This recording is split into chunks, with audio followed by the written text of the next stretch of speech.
Is everyone from Raffles? TJC? Alright. Morning everyone.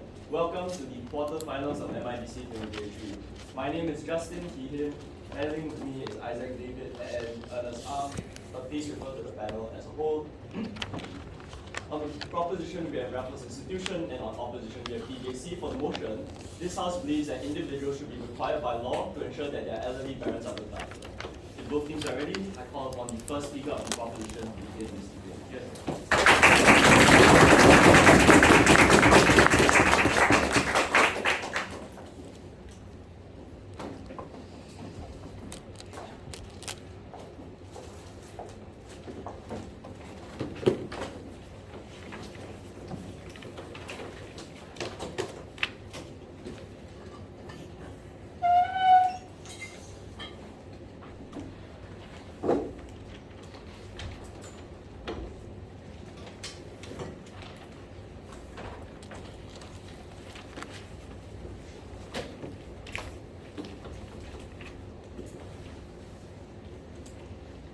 A 68-year-old uncle lives in a one-bedroom rental flat in Temasek.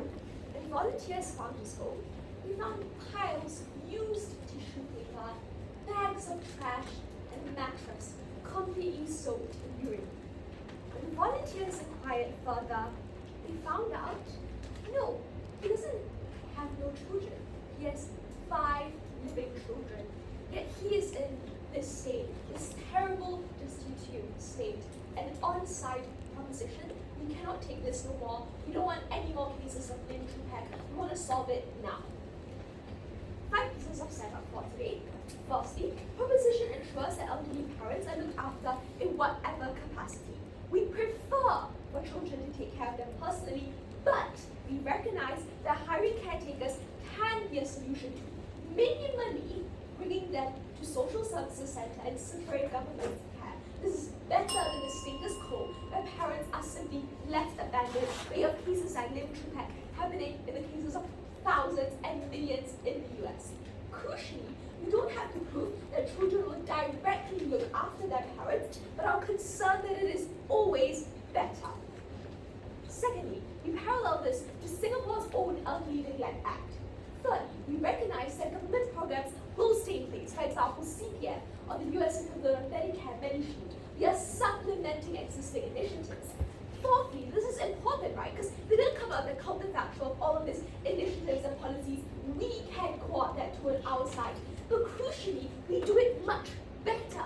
This is because the issue is now enshrined in law, so politicians view it as a much more legitimate issue, and there's more political capital to campaign on it. This is why in Singapore you see much more initiatives, much more care towards like care corners, silver defenders, etc., than in other cases like the US. But fifthly, let's observe that both sides will probably spend the same amount of resources to take care of elderly parents, given the same amount of elderly access on both sides. Whether you directly contribute to care of your own pocket or society pays income taxes that eventually reach the elderly, the money is still the same. So I think we take out any sandwich generation argument.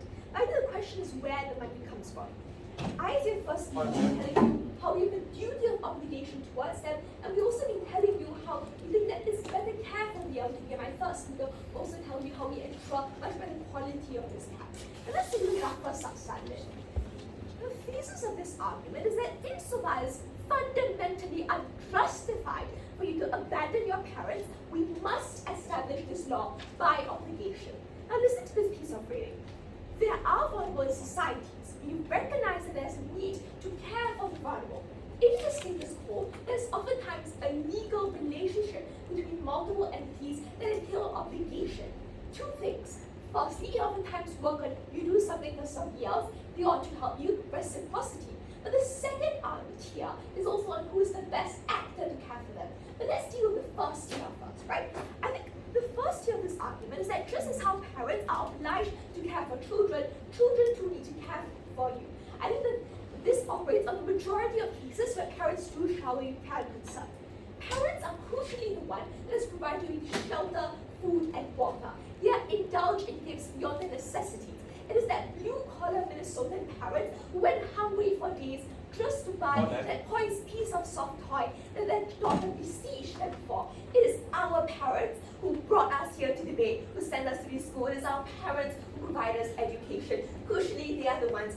have showered us with love and concern. I think that's not the important part, because nobody's going to contend on that. What is the most important part is that we think that it is a parallel relationship, right? Because parents care for their children for two reasons. Children are young and vulnerable, right? As a teenager, you are unable to navigate the world, the decision-making, your prefrontal cortex is not fully developed. The second, you cannot care for yourself, right? Because you don't have the financial capital to do so. Your parents are the one who needs you to model the way. In the same manner, parents also become, vulnerable and unable to care for themselves, right? They are vulnerable because of diseases like dementia, PSP that hamper them. They are physically frail, they are unable to keep up. They cannot care for themselves because they are retired, they live off their pension savings, etc. They have more responsibilities. Given that your parents cared for you when you are young and vulnerable, children also need to do the same when their parents are young and vulnerable. But the second piece of framing is crucial, right? Because they're probably going to come up with this rhetoric about how, what if the parents are abused, etc. We deal with that. Sorry, what if the children are abused by their parents? We deal with that in the second tier.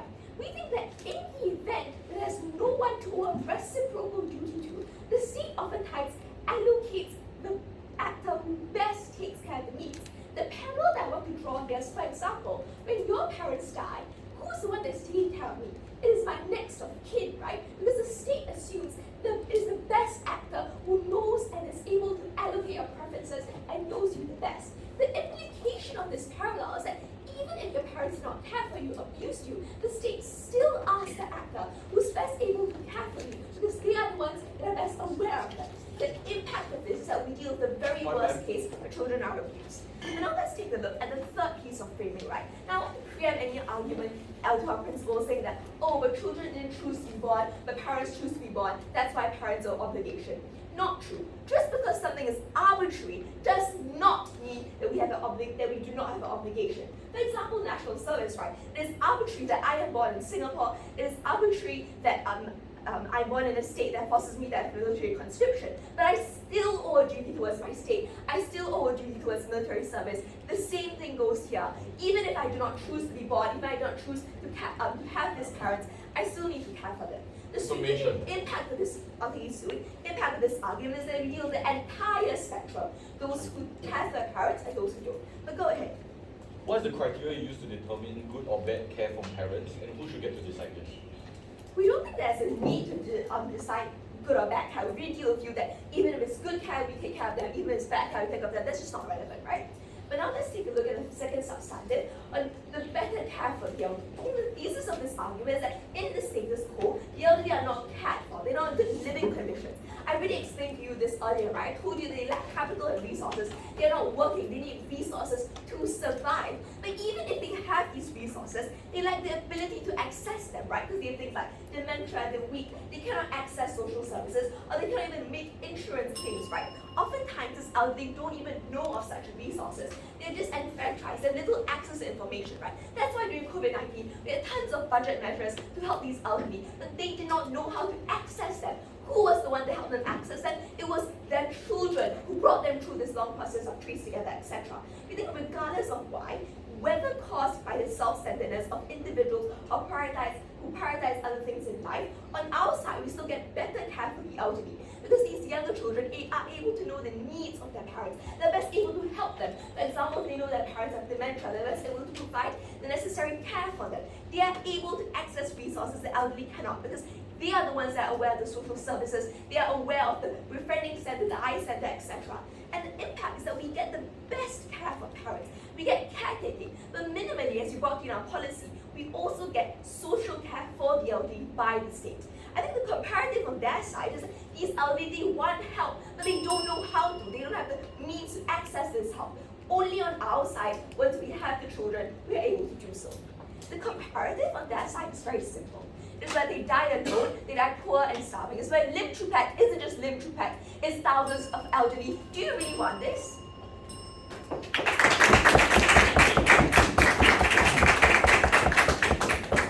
Thank the speaker for the speech and all for one first opposition. Here.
Lim Chu Pek's problem is one of state failure to care for him. What they're talking about is that the state has neglected him. They're talking about loopholes in the state welfare system that leaves him neglected. The only delta of change on their side is that children are going to bring Lim Chu Pek downstairs to the polyclinic. We think that in status quo, if he really needs care, there are avenues like getting social welfare services that already exist, and this is not a unique benefit that only children can provide. What we're talking about today is whether we should make children solely responsible for the care of these individuals. If you buy their setup, that children only need to bring their parents downstairs, that they don't need to personally care for their children, this actually mitigates a lot of their case on how they better care for children. They can't tell us that children can bring parents to see someone else for care, and also tell us that children are the best actors to care for these parents, because on their side, what's going to happen is that children who feel neglected by the parents, children that have been abused, are just going to outsource this care to other people. They're undermining their own case. What they tell us is that there's a parallel relationship between the children being young and vulnerable and parents also being young and vulnerable. I'll deal with this in my second substantive on how this is actually counterproductive for parents. Now, 3 pieces of setup. Firstly, this debate is not about financial support that children are able to provide for parents, because the state is able to provide this through welfare. If you're poor, we have organizations in status quo that already help these individuals. If you're poor, it's likely that your children are also very poor and they can't provide you financial support as well.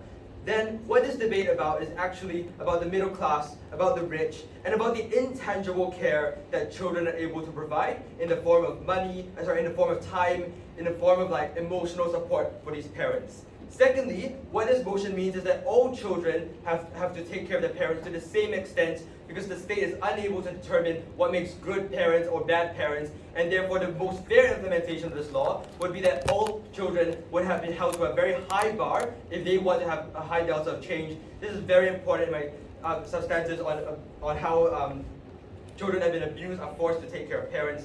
Thirdly, this fundamentally changes the power dynamics. In status quo, when we see abusive parents, what happens is that these children go through 18 years of suffering. After that, they're able to go away. Under this new law, what this means is that parents now have significantly more power. On their side, beyond these 18 years, parents can now threaten to sue these children for failing to take care of them. They can force this onto them, and this cycle of abuse continues. Abuse is so much worse on their side. And so this means that children fundamentally have no escape from abuse on their side, and this is principally wrong. Now onto my 2 substantives for today. Firstly, on why children don't actually have a duty of care to parents, and secondly, on why there's very little impact on parents and why this is potentially counterproductive. 3 reasons why children don't actually have a duty of care to parents. Firstly, we see that children and parents probably have an equal relationship in status quo. That is to say that the reason why parents have children is because they want to self-actualize through their child, because they find fulfillment and meaning out of this. We see this when parents impose their goals and try to get their child to pursue their own lifelong dreams. And what this means is that parents self-actualize through their child, and the child is merely a means to an end. Secondly, children have no choice as to whether they're born. The comparative is that parents choose to bring children into this world, and that means that they fundamentally have, when they choose to bring children into the world, that means that they agree that they have to provide a certain standard of care. When they fail this duty, this is when children no longer have any duty to care for their parents, because their parents have already failed them since young. And so note that there's no social contracts here, because children are unable to opt out. Unlike your duty to the state, where you're able to leave the country after and not accept any of the state's welfare services, when you're with your parent, there's no one else that's going to care for you. You have to depend on them. There's no social contract that children are being able to sign because they are forced into this. Thirdly, on why children are able to rationally decide and why they're able to make good decisions as to whether they should care for their parents and the extent to which they should care for their parents. Firstly, we see this through comparison to friends. So even if they want to tell us that some children are privilege and they don't see all that they have. We think that children, when they grow up, especially, they're able to compare to their friends, they're able to see all of the support that they've gotten, and this metric is how they're able to understand all that they have gotten throughout their life. And so even if it is the case that when they're young they don't understand, when they grow up they then understand, and that is when they're able to care for their parents. Secondly, when children grow up, they see the true cost, because when they enter work, they see the sacrifices that parents have to make. When they become parents themselves, that is when they become connected. So if the parent has really done a good job, we think it's extremely likely that children are going to extend the same to them, because they acknowledge the sacrifices through having the same lived experiences as their parents. So in status quo, what this means is that children with gratitude to their parents are already going to take care of their parents. The only delta of change on their side is that children have been abused are going to take care of their parents. Thirdly, if children really don't care, what this then means is that parents have definitely failed the child in some way. We don't think that it's true that how good you are as a parent should be measured empirically, like through how much money you spend on them on tuition. We think it's also a lot about emotional support. It is the case where parents can give you tuition, they can give you everything in life, but when you tell them you are transgender, they oppress you, they kick you out of the house. This is also something that they have to defend. It's not just about the money and the time that parents have put into them. It's also about emotional support. So, sir, maybe some children aren't rational. But the reason why this is because their own emotions outweigh, for example, if you're like a transgender individual in the household and you've been kicked out. And so therefore, children are very likely to voluntarily give back, and the only real delta of change on their side is on abused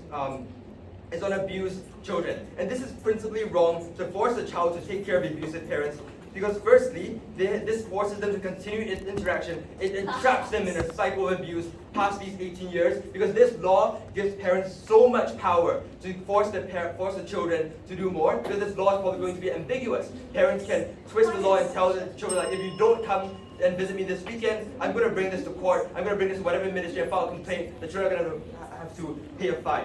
So this continues the 18 years of suffering that already exists. Now to my second substantive on why there's very little impact and why this is counterproductive. So note that it's like a spectrum of parents, right? So good parents who care for them holistically, who love them, they're going to take good care on both sides of the house. Bad parents who are maybe absent, who are shallow, they provide money, but maybe they just don't provide a lot of emotional support. This is where the debate takes place. Maybe some parents are good, but children don't think so. I've already told you 3 reasons why children are likely to think so, and why if children don't take care, it's probably because they have felt oppressed. So there's 3 reasons why the children are not going to do a good job of taking care of their parents. Firstly, what elderly parents need is they need emotional support. Finances, as I already told you, is not part of this debate. When children dislike their parents, they're going to do a bad job of this. This is going to look like things like microaggression. They're going to spend time with them to meet this law, but they're not going to talk to them and provide them support. Secondly, children are going to outsource care, as they tell you. All they're going to do is hire a caretaker. If they hate their parents, they're going to hire a bad caretaker. And that's so much worse for parents. Thirdly, there's less incentive for state and welfare organizations to take care of these individuals, because they can now say that children have already fulfilled their duty. The tipping point is not the law. It's about which side better fulfills duty. We're so proud to oppose. I thank the previous speaker for that speech, and I'll call upon the second proposition.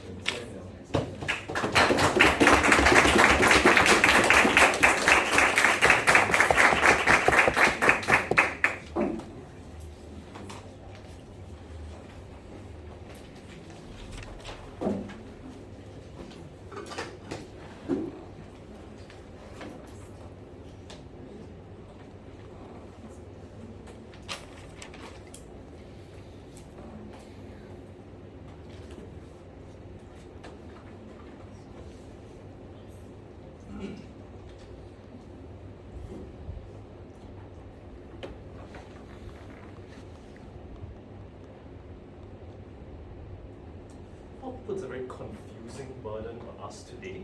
Right, they come up here, they tell you first thing, when you say you must take care of your parents, it must be you. You must solely be responsible for it. When that's not what we have to stand for in today's debate, right? We don't have literal of course, although we encourage it, we recognize that what this law is truly about is that if your parents come under any kind of harm or injury, it's you that's responsible for it.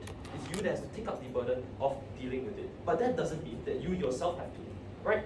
And they also tell you that it's not just about financial support, it's about your emotional needs, and you have to take care of them on like a Maslow's hierarchy of needs level. I don't think this is a contention. Like, yes, it is. Why shouldn't we do that equally on our side? We ensure that if children are best able to, like, the children can go down, they have to take care of that as well. Right? If they're unable to, why is hiring a caretaker not an alternative? Right? If your caretaker is perfectly able to engage with your elderly parents on a daily basis and deal with their problems, like talk to them about their needs, then we think that's completely fine. That fulfills their emotional needs as well. Nobody says that your elderly parents can only be fulfilled by talking to you, their children. They have like social lives as well. They're completely able to move on. And regardless of what, next time they challenge us on this very technical point, right? They say, what is this burden of care you impose? We don't think we have to ascribe a specific level of like, you need to give 500 grams of rice to your child every day. We think that as long as we stipulate that you need to care for their basic physiological needs and care for their psychological needs in law, then like it's up to the courts to decide, right, if you have fulfilled your burden or not. We don't have to give this specific level of specificity. This is what courts as a judicial system exist to do. But regardless of all of this, right, we have to note the comparative. Because the comparative, right, on the comparative, what does it look like, right? We agree that on both sides, for whatever reasons they give that when children grow up to be parents, they're going to realize that they're going to be parents, they're going to care. The vast majority of children already do care for their parents, right? Because like cultures of filial piety and whatnot, they already do. This debate is about the segment of population that do not already care and do not feel the obligation to. So this means that all what they've proved to you about, parents, they're going to grow up and care for them, is doesn't matter. So care about this comparative, where on this specific group of people, we give them the legal obligation to take care of them. We ensure that their parents are taken care of. Whereas on their side, they don't have this motivation too, because like their personality is twisted or something. Now, with that out of the way, with this burden of what both sides' burden is clear, let's move on to the positive material of both sides. So what did they tell you, right? They respond to firstly that in their first substantive about there being no duty of care. And I think that this substantive entirely is just incredibly unresponsive and uncharitable, right? Because they probably wrote this in prep, but we preempted this by telling you that regardless of whether the parents didn't take care of you as a child, you still have a duty. Because the law ascribes duty firstly based on reciprocity, and then next based on who is best able to care of them. And note that in their speech, thank you, they have not dealt with this fundamental logic about ascribing duty on who is best able to care of them at all. We heard no response to this. There's no rebuttal. So this, at the end of the day, still stands. And if they want to win on this argument, they have to deal with it. But let's also deal with like abusive parents a bit more, right? Firstly, about abusive parents, we think that this doesn't occur in the vast majority of cases. And on a majority burden, we take place in improving the children who simply just forget about their parents and care about their own lives more. No, thank you. But even if we're talking about abusive parents, right? Their side makes it sound like the only reason why parents don't abuse their children is so that they can grow up and receive benefits from them. And I think that's just incredibly uncharitable characterization of what children's incentives, right? Ultimately, they still care about their parents. But lastly, right, we think that in fact having to engage with your parents later in life helps mend abusive relationships, right? Because at the point in which you are an adult, you're able to talk in your own capacity with them, that you make them, you're able to have your own sensibilities and determine what's right in life, and you make them come back and talk to their parents, is when you're better able to resolve your past issues, better able to deal with your past trauma, and therefore come to a conclusion about your abusive childhood. And moreover, right, like if they were really that abusive, they would be placed under like child protective services and child custody and whatnot. These parents would no longer be the legal guardians and legal parents of these children in the first place, and so this obligation is therefore broken. And so we don't think this is a relevant part of this debate. They cannot argue purely based on abusive parents. So we wait on a majority burden. Not only that, children have proper, like children will grow up to be better people who can deal with it. But lastly, even if that's not the case, we think we have severed this duty of care insofar as parents have like broken the law in like abusing and neglecting their children. Next, let's deal with this next argument about this next argument, right? Where insofar as they tell you that the parents have the need to self-actualize. Okay, fine. Before I move on with you. If children are indeed the best actors to take care of parents, why does your side allow them to outsource this care to caretakers? Yes, because I best understand what needs my parents have. if I understand also that I am not in the best position to fulfill them, I can hire somebody else who is in a better position to do so. It's not that I personally am able to deal with all of your needs, like change your diapers when you're unable to, when you have like urinary problems. It's I am able to like diagnose you and treat your diseases. That's not true at all. That's not what we're saying. We're saying that you have a responsibility to get a doctor, to get a nurse, to get a caretaker, to take care of them. Yes, that is the burden they have to engage with, and that's not what we're using. Okay, given that that's the case, right, let me just then move on to my positive material about helping elderly who don't have children. So in a lot of cases, for whatever reason, a lot of elderly people do not have children in the status quo to take care of them, right? Whether this is by choice or whether this is by accident, right? In the status quo, we argue that these people are insufficiently cared for because our society relies so much on having children, or rather, because they just don't have somebody to take care of them. So crucially, the mechanism is this, right? How do we change this? It's because when we have children take up the obligation of taking care of their parents, this frees up society's resources and state resources to care for these extremely vulnerable groups. Insofar as when children are the one finding the doctors to treat their parents' diseases, children are the one hiring caretakers, we don't need like government social service workers to be spending this additional time and additional effort, especially since in a society where it's already so scarce, right? Not many people are like particularly incentivized to be so kind and help stand out for other people's groups. So we free up resources and we free up social workers, ensure that they are not overworked. And all these groups of people do not have anybody to care for them because they have no like legal relations whatsoever. We are best able to protect their interests in the status quo. The comparative on their side, right, is not only do these social workers have to take care of this vulnerable group, nobody take care of them, but for the people who already do have someone to take care of them and are not doing so, they have to step in and fill their shoes as well. And we think that what this means is this compromises the quality of things like public hospitals. This compromises the quality of things like social service. We also drain resources like money, like the number of caretakers, amount of food and rice bags you have to give up to these people. And so, insofar, right, what have I proven to you in today's speech? Crucially, that what they've not engaged with our legal, like the foundation's entire substantive about how we ascribe legal relations in society and our duty of obligation. Secondly, on abusive parents, right? Not only have I proven to you this is not the majority burden of debate, two, that this is also not how children treat their parents, and this shouldn't be. But lastly, we also sever this legal relationship insofar as the parents have already broken the law. Thirdly, I've also shown you, therefore, that for these very vulnerable groups in society, we also best take care of them because we free up resources. For all these reasons, never been harder to propose. I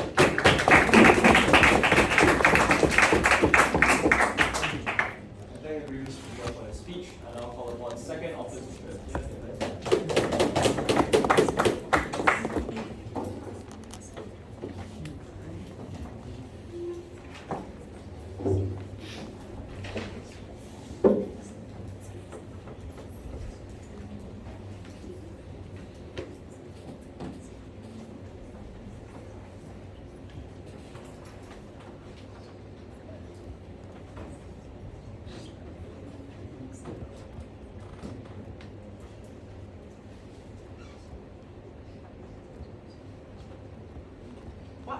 What I like about proposition today is that they have told us that people taking care of others is a good thing. What I don't like is the fact that they aren't able to prove that children have an intrinsic duty to take care of their parents. The reason why we say this is because we think the current relationship without any state intervention is quite equal. I'm going to do this two ways. But first, I want to talk about some of the things you say. I want to clarify something, right? That the reason we give you that parents and children have an equal relationship is because your parents do get things out of you when you're young. Your parents try to live the things that they couldn't do when you're young. Like for example, I don't know how, like I've been asked, my parent knows specifically I hate biology, but yet he wants me to be a doctor. He pushes me to all the biology courses. This is because he couldn't be a biologist, he couldn't be a doctor, due to the upbringing, he couldn't afford this kind of money, he couldn't afford this kind of education. That is the way in which a parents find fulfillment through their child. And we think that in of itself, we think that is something that they cannot account for. Secondly, if children care so much, right, it's very unclear why we need this policy, right? We think like obviously this debate is probably going to be about people who don't care for their parents. I'm going to give you two reasons why people don't care for their parents. Firstly, right, it's probably because they don't have the financial capability to support their parents. And they haven't really taken this down, explain what they're going to do for like for parents or for their children. So yeah, okay, but that's a minor point. Let's talk about those who are middle class or upper class who don't take care of their parents. We think that they bear significant grudges against their parents, and this is something they don't account for. They don't tell us exactly why, right? That their children don't take care of their parents. They've been running away with that and hiding behind illustrations like Lim Chu Bek. Now I'm gonna tell you, right, that they can prove reliably that it's possible that children can opt out of abusive relationships. They cannot prove that they will. The probability of that is low because of 3 reasons. First of all, the burden, the amount of things that children have to go to exit an abusive relationship is so hard. First, they have to even realize they're in an abusive relationship. And that's quite hard because when your whole life revolves around your parents, right, you're going to be gaslit, gatekept, and all these kinds of things by your parents into thinking, well, my relationship is just fine, it's normal. Secondly, right, children, the legal burdens for a child to do so is also quite high. You have to sue your parents, you have to go to child support, you have to go make a police report. You honestly think a child who cannot even support himself is able to know about this kind of legal obligations? In fact, do we even know if he can go and sue his parent? We don't think so. We do think so. Anyway, I'll move on to my substantives, right? I think, right, I want to prove today why children are the best stakeholder to decide how much a parent should care, how much they should care for their parents. This is something they don't account for. They tell us, right, that children are going to take care of their parents best. Yes, we tell you that children also are the best to decide if they don't have to take care of their parents. Now, to explain this, right, I need to analyze what an average childhood experience looks like. Let's be charitable. Let's say right, we're discounting like severely abusive cases. The majority of childhood experiences are flawed because parents are flawed human beings. They have logical fallacies, they make mistakes, and they just score us for like things we feel like that society thinks are probably like minor. So for like the reason a lot of times, right, parents just give us a lot of shit. They nag at us, they scold us, they degrade us for like having bad grades. They even corporal punishment us. I don't think this is really abuse, but it does leave a grudge. You can prove, right, that motivation behind these actions are good, but in that moment, right, it's definitely a bad thing, right? The reason why we as children take this kind of shit from our parents is because we internalize and best understand the metrics of parents decide for us and therefore, right, because of the fact we understand both our own perspective, our parents' perspective, and once you grow up, what society expects from us, right, there is a unique experience that we have in this, and we have the best information possible to decide if the parent we have deserves the care that they get. The state does not have this. The state does not have a parent, guys. So on your side, because of children's incapability to understand their parents doing the best for your child, you're going to allow them to No, you misunderstand. I'm saying that there is no incapability whatsoever. There is imperfect information, yes, but there is still much capability because to the extent, right, that a child feels that they've been traumatized by their parents, even regardless of what society tells them that they haven't been traumatized, that feeling is legitimate. I'm going to flip the logic on its head, right? The reason why children look after abusive parents in status quo without this law is precisely because they internalize the logic that the parents use, and they think, well, yes, my parent has beaten me, my parent has scolded me, my parents have abandoned me for my life, but I think they still deserve my care because I think they still did their best. The same thing applies. If your parent does like the best kind of thing, right, but you feel like emotionally they neglected you, you feel like that economically they didn't do enough for you, they weren't there for you, and you feel just that you hate them, right? We think it's entirely legitimate for you to like leave your care up to leave your parents alone, to not associate with your parents and whatnot. This kind of experience, right, is unique because a parent-child relationship is just so unique. You cannot quantify it by any other state methods, right? Where they try to claim, because you cannot opt out. Like for a state, right, I've already told you that I can opt out. I can opt out of it by just like migrating to another country, changing my citizenship. And if I want to opt out of a business relationship, I just opt out. I just don't sign the contract. They don't tell me that I'm born there and I have forever that like intangible blood link between a parent. They don't really tell why something unchangeably unchangeably should be such a high burden that I have to take care of my parent for like what, 50 years before he dies? Nah. Because they themselves are the one, because right, that's why a child is justified to choose if a parent should be deprived of care. Because simply because they feel it's traumatic, because they have the best information, the state lacks the information. That is why they cannot stand. But okay, what are they going to tell me today? They tell you that they're going to tell me that, well, we do a lot of things we don't choose, and they're going to say, well, and they're probably a lot of things we don't choose. I think 3 reasons why, just because we can't, just because you can't choose, and just because you can't choose just cause like you can't like reading itself an intuitive, like just cause you can't choose doesn't already means like you don't it isn't necessarily just like the state makes you do national service. There's no reason why that exactly is just the state, yeah, you know, that kind of thing. But I think another reason that they give us is that they're gonna probably try to win on impacts. I tell you, like, the impacts are the same on the both sides. They can quibble about where it comes from. It can come from the state, it can come from like us, from the we as a child. But like the impacts are very small. I think the debate today, right, is just quite simply about who has the principal duty to care for the child. I think they haven't even engaged on why principally a child who has experienced that childhood experience, right, from young till all the way until their birth, and who knows what their parents' intentions for them are, who knows, right, who knows what society holds up, and who is able to compare all these kinds of things, right? We don't think they get to use the state to decide. As they themselves said, the parent is the one that understands, the child is the one that understands the parent the best. We don't understand why the state can also do this. Thank you.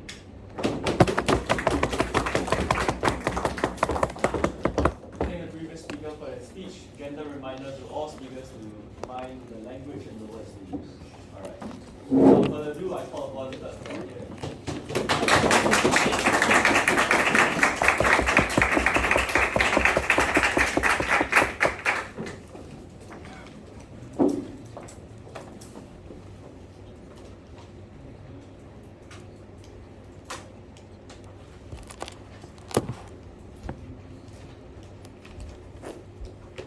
At this point in the debate, their case has been reduced to we expect perfection and we reward perfection. In their world, the only parents who deserve care in their last days are the ones who've been perfect parents, whose children hold no grudges, no fault with their parents.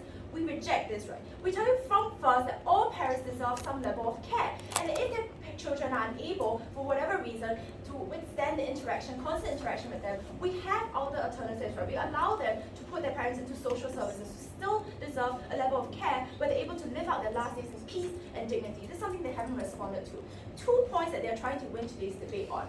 Firstly, this point about how children are able to recognize good parenting. They give us 3 reasons that somehow went up to 5 in the second speaker. Let me just summarize it for you. Really, all they are saying is that we can recognize good parenting because as we grow older, we recognize the mistakes that our parents make are not necessarily bad things, right? And therefore, we will actually take care of our parents. First of all, this stakeholder is not part of the debate. We told you from the very first that children who do care about their parents already without this law isn't part of this debate because this law doesn't affect them.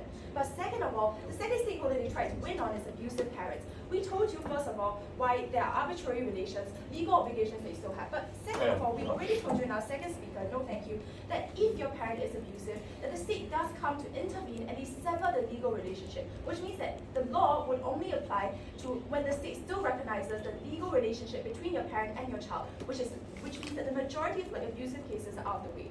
Having said that, let's go into the clashes, right?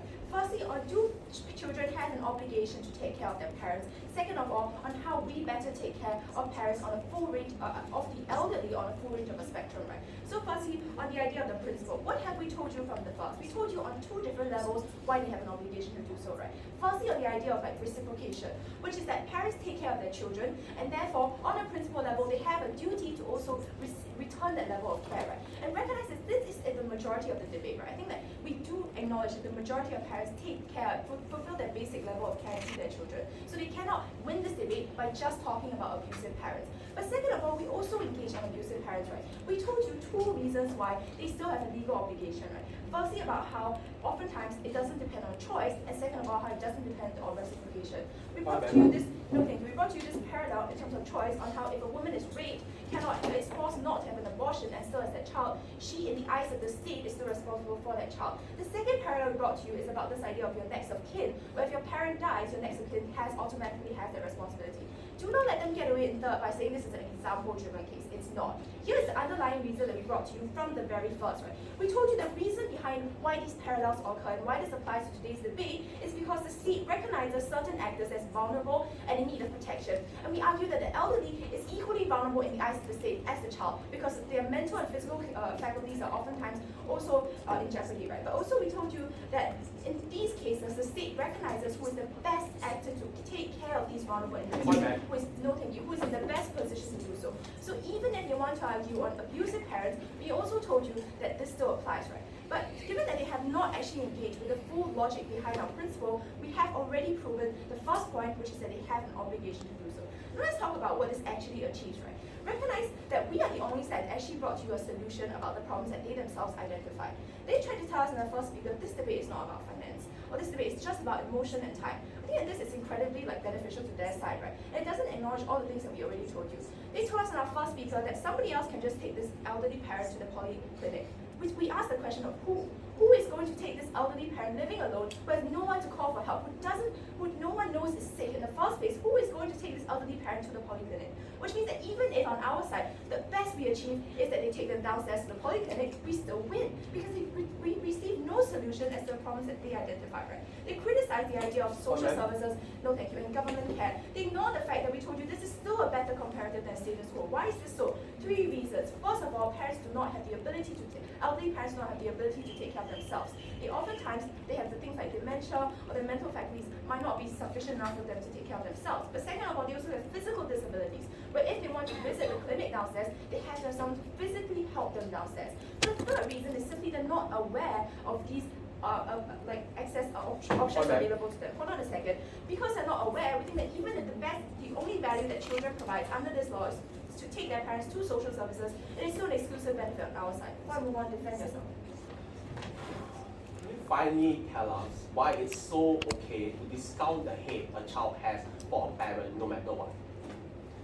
Okay, I was going to move on to that next, but let me just talk about this now, which is that engaging on what they've tried to push and win this debate on, which is that children who hate their parents for a variety of reasons, right? I think first of all, just engaging on one end of the spectrum, which is just children who find fault in their parents. I think it's just not fair to say that an elderly parent deserves to die alone, to live the rest of their lives without dignity, for their name to be nothing more than a headline of a rotting body found in an empty flat by the police when they knock down the door, just because they have made faults, they have made flaws, they have made mistakes as parents. That is one end of the spectrum we've already engaged with. Let's look at the other end, the very, very worst case that we have to defend, right? Abusive parents. Ignoring the fact that we already told you, and most of the time, the legal obligation is severed by the state, recognized in the eyes of the court, and therefore this law doesn't apply. Ignoring that, let's talk about how we still we still benefit these people, right? We told you first of all that we don't force interactions. Don't let them get away with saying that in third. We don't force them to interact with their parents. We simply ask them to fulfill a basic level of care, which is take them to the social services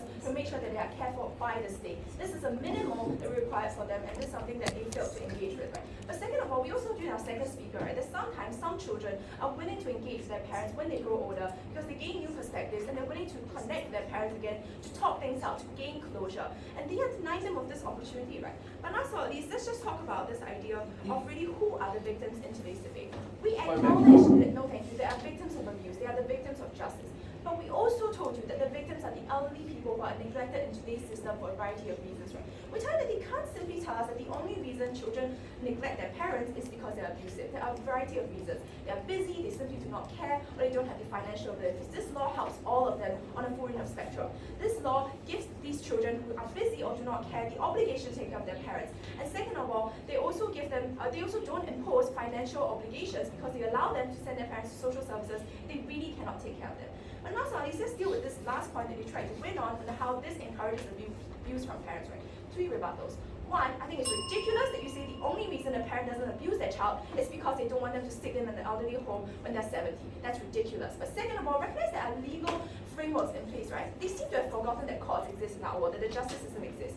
If you're abusive towards your child, we think your child can report that to the school, to any other adult that they see, and we think that they will be punished for their crimes, right? But thirdly, we think that this also doesn't actually make sense, right? Because we think that given their own characterization, where there are differing levels of care, we think even if parents are fully selfish, they are still likely to take care of their child because they know that they'll receive a better level of care in the future than, let's say, their child just minimal interactions with them in the future, right? So we still win on this front. They cannot come up here and blow this out of proportion. We already told you that the majority of this debate exists in the level where there are children who neglect their parents not because of abuse, not because they hate their parents, but because they do not have time, because they do not care. We think that in this case, when we weigh which victim is more, we think that the elderly living the rest of the days in solitude and despair, dying without dignity, they are the real victims in today's debate, and we exclusively provide a solution for them, something they've never done, and it's far too late in us to try and salvage this case. So proud to propose.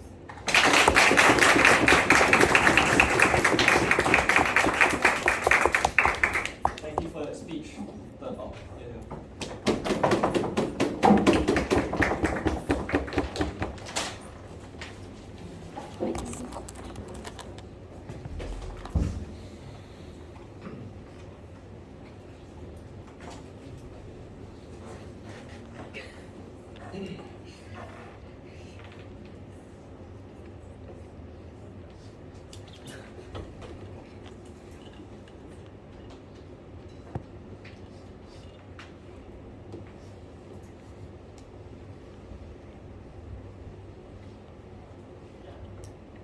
Before I begin, I hope it doesn't annoy you that I leave on the table because I have more myopia, so please.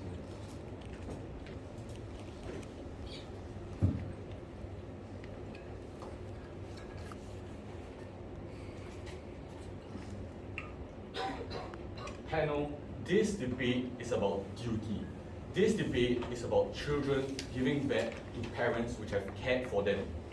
Therefore, all they have proven in this debate is equity for the vulnerable, which is given by the state, and not duty from the young and from the children to give that to their parents.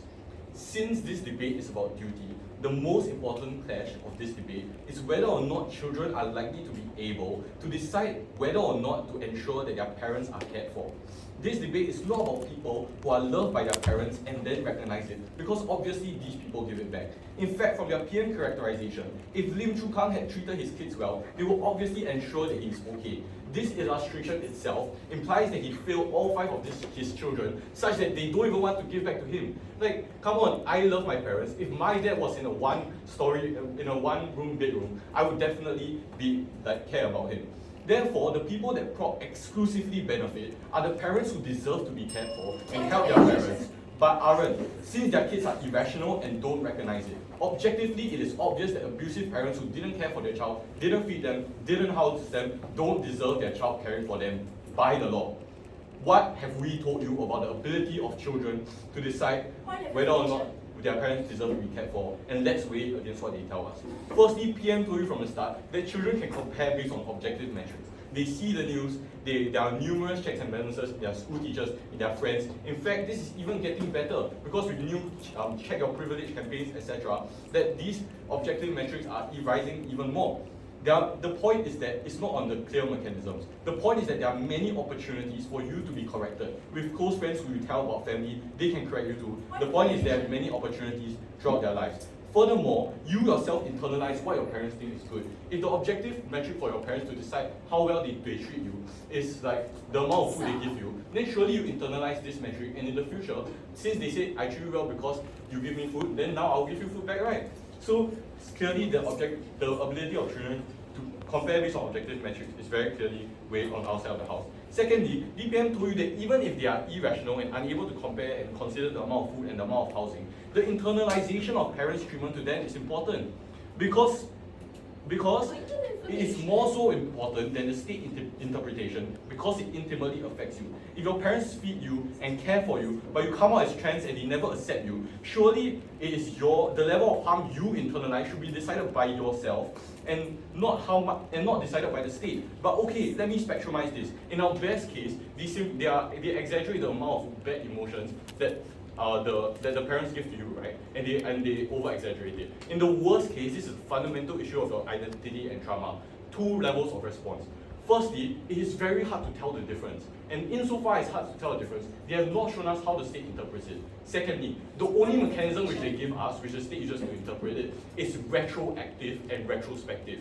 This idea on suing people, etc., means that the trauma has gotten so bad that a 6-year-old kid has to go to court or has to be kicked out of the house and go to child custody. This means you lose out on a large gap of people who internalize trauma. And furthermore, you even lose out on the people whose values don't align with the state narrative. Because guess what? If you come out as trans and your parents abuse you, Singapore government sure isn't going to help you. And sure isn't going to, call your parents abusive, etc.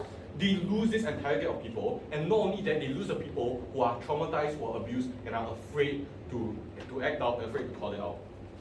So overall, firstly, they have not proven that children are generally irrational and unable to decide the level in which their parents should be cared for. Because duty is the most important metric in this debate, and given the fact that they've given you very little analysis on this compared to what came out all the way down the bench from PM, we should take this patch. Secondly, even if you don't buy our case on how children are generally irrational, they haven't proven that the state interpretation is in any way better, because we have shown you that emotions and the intangible are difficult to analyze by the state, and also even the mechanisms that are in place are retroactive, and you lose out on the big group of people who aren't helped. And it is quite actually a bigger idea that their side is able to understand the level of trauma that children undergo. What is the implication on this debate? Firstly, on scale. Few children will be irrational. Few children will have received a lot from their parents. Few children will have parents who made a lot of sacrifices for them, but then eventually when they grow old, they don't help their parents. Because as we've shown you, more children are generally able to do this. And I think it's also quite obvious because I'm sure you guys love your parents too. Secondly, they have proved that it's possible that children are irrational, but they have not proven that it's probable. Therefore, their side is extremely unlikely. But even if you buy the case that more elderly parents are helped, that doesn't show why the state, that doesn't show why the children should be the ones who are bearing this burden and not the state. Because all the issues they raise of equity should be handled by the state, and we do that under status quo. You know what? Everything they say about knowledge, etc., and caretakers, the tipping point of this is to prove exclusivity in knowledge. But there is no exclusivity in knowledge, because on outside of the house, we can just increase the amount of welfare and increase the amount of funding that we give to elderly parents, and this is principally justified because remember, this is an equity problem. Lastly, on the idea of abusive parents in custody and breaking law. This is insufficient because it's retrospective and it is not preventive. If their case is dependent on this, it is so unlikely that children sue their parents, that they get kicked out of the house, etc. They miss out on this big gap. But I'm going to take this even further, and I'm going to move on to my second clash. The first one was on rationality and the ability of children to decide for their parents. The second clash is about asymmetric duty, because they tell us that the parents give to them when they're young, and therefore the children should give to them when they're old. But the PM already told you that there's actually an equal relationship between parents and children, because insofar as parents give opportunities and money and time and energy into their children, they impose expectations on them. Your parents send you for piano classes, they expect you to do well. Your parents send you for tuition, etc. And that's why when you are lazy and you don't work hard, they impose their expectations on you. You know what? I gave you so much money, I gave you so many tuitions, and yet you don't work hard. Why? Right? This is the transactional relationship between parents and children is one of expectation and self-actualization. Insofar as they have not engaged with this, they can't tell us that this is merely a transaction based on money. This is a transaction that is based on expectations and on self-actualization. This also deals with the DPM framing about how it is your fault that your parents became poor, how it's your fault since they sacrificed job opportunities and stuff. But the thing is, they trade this, the parents make the conscious decisions to trade off their own job opportunities to self-actualize through their children. This is a choice that the parents make, which the children have no chance over. Yeah, okay, now I'll take you. This debate is not just about those who are abused. I may love my parents, but I cannot help them because I am busy. How do you help them? This is not important. Lastly, I'll wash out implementation. So they tell us that the problem here is implementation, etc. But I'm going to tell you why this is, number one, a wash, number two, not important. Firstly, as I told you just now, we just do it through the state. We will increase the amount of welfare, etc. Secondly, in the worst case scenario, this is counterproductive, because insofar as you buy my characterization in the first clash about how the people that they're talking about is people who are abusive, who perceive their parents as abusive to them, then surely it's counterproductive when you force them to then bring their parents down the block, because they're looking at the very person that denied them their gender identity when they're young. They're looking at the very person that denied their emotions when they were young, and they're being forced by their side to bring them to the polyclinic, to text them, to check up on them, and to care for them. They have not proven why the tangible impacts are more important than the intangible, like feeling and expression which they give to them. For all those reasons, they have proven nothing in this debate.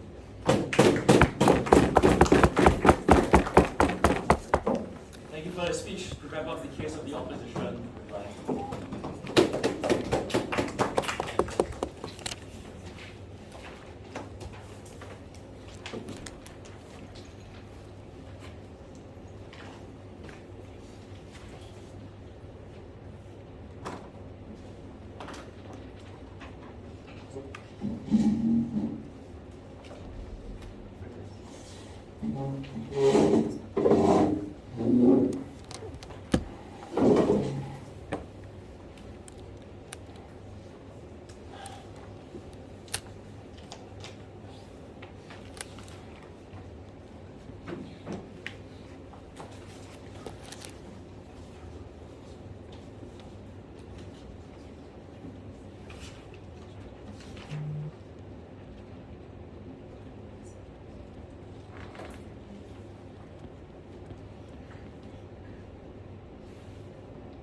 Three issues for the House today.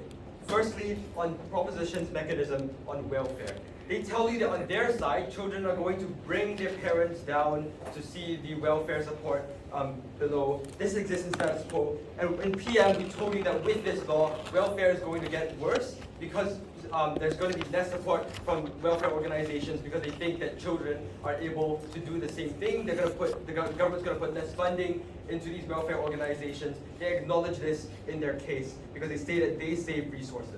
The impact of this is that many parents are not going to get good care because the children don't really care that much about them, because by their characterization, children are very busy and they're not going to put in a lot of effort to care. And simultaneously, there's not going to be any alternative because these welfare organizations are going to be depleted of funding because they want to save resources. So what they are telling us is that the issue today is that elderly are not aware of the services that exist and they need someone to bring them down. Well, this is clearly a problem-solution mismatch, right? What they're saying is that elderly don't know. Therefore, let's impose a law so that children tell the parents that this welfare organization exists. The logical solution to this would be to put more funding into advertising, to have people putting leaflets in like HDBs so that elderly know about this, and this is what we do. Like, organizations do this, and that is why people generally do know that these services exist. So this is quite a ridiculous claim coming from their side. Secondly, and most importantly, on principle, on duty of care in this debate. They haven't proven to us why children actually have a duty of care to their parents. We give you 5 reasons why children do generally take care of their parents if they think that the parents have helped them. And they agree with this in status quo because they agree that most children do take good care of their parents. And it's precisely what the third speaker said, that maybe when you're from 0 to 18, you think your parents are abusive. When you grow up, you think, okay, fine, maybe the abuse wasn't that bad. It's precisely that reason that when children in status quo don't take care of their parents, it's because the abuse is so bad that they just can't justify it. That is the abuse children we're talking about in today's debate. We tell you that the real delta of change in this debate is on abused children. Their only mechanism on this is that somehow children are going to go to court. But we tell you all the way down the bench that often what makes a good parent and a bad parent is not an empirical measure. It's not just how much time and resources. Often parents can do good things and bad things. It's very hard to go to court and weigh this. It's very hard for children to express to a court tangible evidence as to how their parents have wronged them. This court is not actually going to work in reality. This means that children are unable to sever their relationship with parents, and our point from PM on how parents are able to abuse their power through this law still stands. Thirdly, on impact on parents. Even if children are unhappy for no reason whatsoever, i.e. the parents have done good but the children are so ungrateful, what this means is they're going to provide very poor care because they don't have as much incentive. They're going to bring they're bringing the parents down to a bad caretaker, like they bring them down, they just leave them there. There's not really any delta change on their side of the house. They say they're busy, and therefore their law changes this. This doesn't make sense, because are they really saying that this law is going to give children a lot more time? No!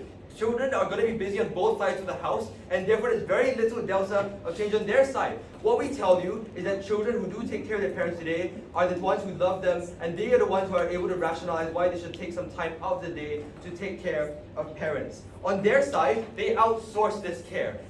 First, they tell us that the best actors to take care of these parents are children. But then all the way down the bench, they tell us that what their mechanism is children are going to outsource this to someone else. So then who is the best actor? Are they really talking about like children or welfare organizations? They have an extremely incoherent case. They have proved nothing. We're so proud to oppose. All right, thank you for the speech. To wrap up this talk for tonight.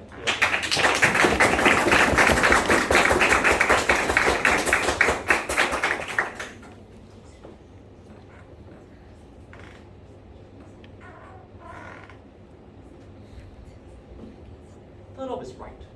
This debate is about duty. It's about these parents who have fulfilled their duty in the 18 years they've been away, but then they get nothing in return. They tell us so strongly that we ought to repay our parents, and yet they step shy just of putting it in the name of law. The group that we have to engage with in today's debate are these parents who have done their duty to society and get nothing back from it. What are the types of children that exist on both sides, right? They want to tell you they focus, like, they just get bogged down by these abusive parents and whatnot. But notice, right, the vast majority of the children we're discussing in today's debate are not them.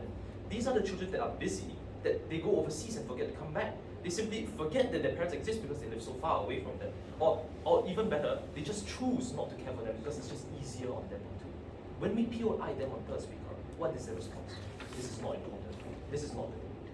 But this is. This is about this entire spectrum of people who have forgotten their duty even though their parents have fulfilled theirs.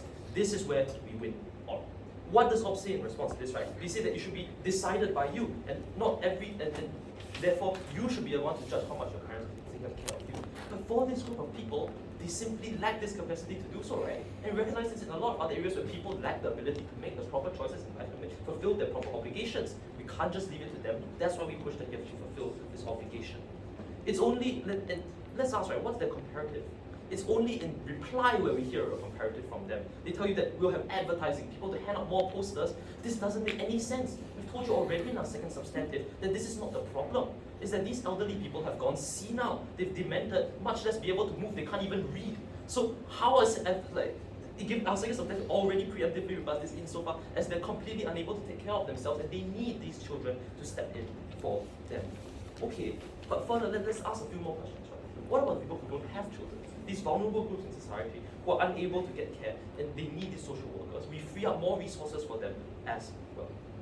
So, moving on, right. Next, they want also to ask, but what about these parent situations where parents don't meet their duty? Okay, let's engage them on that then. Two lines of logic they give. One, not all parents are perfect.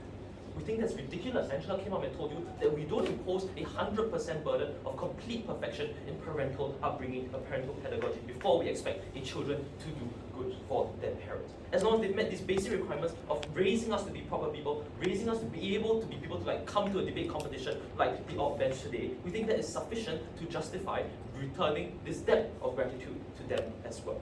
Secondly, right, and this is where most of their case is about parents that are abusive. And so let's conclusively take this out, right? So what did we tell you in my speech firstly? Firstly, that we sever this legal relationship. And now, right, what happens afterwards is they come up and mischaracterize this. They say, children, this 6-year-old is going to go to court and sue their parents. That's not what we meant. What came out in both me and Angela, I tell you, is not the children suing. We have child protective services stepping in. We have police stepping in, right? This is how this situation is severed, right? Not that the child himself goes there and represents himself in court. And insofar as we sever this relationship, we think they are no longer parent and child in the eyes of the law. And insofar as this motion tells you that it's about a child's duty to their parent, we don't think they have to fulfill this obligation. But okay, we go a bit further than that, right? That's not just all we prove. We say, okay, even if it's in the case of abusive parents, what do we tell you? This is logic coming up in our first substantive, right? That even if it's abusive, you still are able, there's still like this sort of legal relationship between you and your parent, right? And so if you choose like if you choose like you want to mend your relationship, then you take care of, or rather you still have this duty to take care of them. And this insofar helps you to maintain your relationship with your parents when you're an adult and you're better able to retroactively look upon these past abuses and make up for them and conclude for them as well. So, what have I shown you is that in today's debate, we've not engaged on the most important group of actors, these children whose parents have fulfilled their duty, yet they have not. They do absolutely nothing. And even in the cases where the parents have not, we also show you why we take today's debate. For these reasons, never been more proud to protect your parents that you go home today after the debate.